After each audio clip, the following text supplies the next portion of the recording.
রাতে যে আমার সাথে এরকম একটা ভয়ঙ্কর ঘটনা ঘটবে আমি আসলে কল্পনাও করতে পারি নাই। আসসালামু আলাইকুম সবাইকে, আমি নওশিন। আশা করি আল্লাহর রহমতে আমার সকল আপুরা ভাইয়ারা অনেক ভালো আছেন। আজকে আসলে আমার সাথে একটা দুর্ঘটনা ঘটে যায়, যার জন্য আমি মোটেও প্রস্তুত ছিলাম না। আর এরকমটা আগে পরে কখনো হয় নাই, বাট আজকে কেন জানি হয়ে গেছে, একটু আনমনা ছিলাম। তো রাতে আসলে ভাত না খেয়ে আমি লিচু খেলাম আর পানি খেয়ে পেট ভরে গেছে।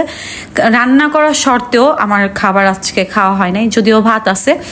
আমি আবার লিচু খেতে অনেক ভালোবাসি, এই জন্য লিচু নিয়েই লিচু খাচ্ছিলাম মনোযোগ সহকারে। লিচু খাওয়ার সময় কোনো দিকেও তাকাচ্ছিলাম না, আর আপনাদের সাথে ভিডিও মেক করতেছিলাম। আর এই যে দেখেন আমার তরকারির অবস্থা, ভাগ্যিস আল্লাহ রহমত করছে, কারণ আমি যে চুলায় জাল দিয়ে রাখছি তরকারি গরম করার জন্য, প্রায় আধা ঘন্টা প্লাস হয়ে গেছে, এরও বেশি। মানে হালকা জাল দিয়ে রাখছিলাম, তরকারিতে অনেক ঝোল ছিল, পুরো তরকারির অবস্থা এমন হয়ে গেছে। বাট আমার একটুও মনে ছিল না যে চুলার মধ্যে আসলে আমি তরকারি গরম করতে রাখছি। চুলার জালটা আসলে আমি হালকা আঁচে দিয়ে রাখছিলাম। আমি তখনই বুঝতে পারছি যখন আর কি ঘর একদম রান্নাঘর ধোয়া ধোয়া হয়ে গেছে, পোড়া গন্ধ বের হয়ে গেছে।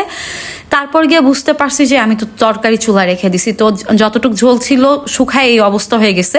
আগুন ধরে যেতে পারতো, কারণ যেহেতু সিলিন্ডার বাস্ট হয়ে যায় আর যেহেতু জানালা দেওয়া থাকে, আটকানো থাকে। তা আল্লাহ রহমত করছে, অনেক বড় একটা বিপদ থেকে রক্ষা করছে। কিন্তু তরকারিটা একদম মানে পুরে কয়লা হয়ে গেছে বলার বাহিরে। তো আমি আর কি ফ্রিজ থেকে পানি খাচ্ছিলাম, খুব গরম লাগতেছিল একটু আর কি, পোড়া গন্ধে ধোঁয়ায় একদম অবস্থা খারাপ হয়ে গেছিল। তো যাই হোক, পরে ভাবলাম যে এরকম একটা দুর্ঘটনা ঘটে গেল, ব্যাপার না, ভয় পাইনি, বাট আসলে মনটা খারাপ হয়ে গেছে। আর এত পরিমাণ গরম, আমার মনে হচ্ছিল যে আমি ফ্রিজের ভিতরে গিয়েই বসে থাকি। তো কিভাবে সময়টা পাস করব, আর ইচ্ছা করতেছিল না রান্না করতে। ভাত ছিল, এক্সট্রা একটা তরকারিও ছিল, তো আর খেতে ইচ্ছা করতেছিল না। তো যাই হোক, সময় পাস করতেছিলাম। একা একা নিজের ভালো লাগার কাজগুলো করি, যখন যা ভালো লাগে নিজেই করি, নিজের ভালো লাগাকে খুব গুরুত্ব দেই এখন। তো এই যে আমি দুইটা জামা নিয়ে আসছিলাম বেশ কয়েকদিন আগে, আপনাদের দেখাই, যদিও একটার ফুটেজ নেওয়া হয়েছে, আর একটার ফুটেজটা নিতে পারি নাই। যেহেতু আমি টপসগুলাই পরি, বাহিরে গেলাম এরকম ড্রেসগুলো কিনে নিয়ে আসি, আর খুব রিজনেবল প্রাইসে আমি কিনে নিয়ে আসছিলাম এই টপস দুইটা। তো আমার কাছে খুব ভালো লাগছিল, ফ্যাব্রিকটা অনেক ভালো, এই গরমে পরেও ভালো লাগে। আর আমি চুলের জন্য কিছু খোপা কিনে নিয়ে আসি, এই খোপাগুলো ছিল 20 টাকা করে, আমি মাঝে মাঝে এটা 50 টাকা করেও কিনতাম। তো আমি 20 টাকায় সস্তায় পাইছি, নিয়ে আসছি।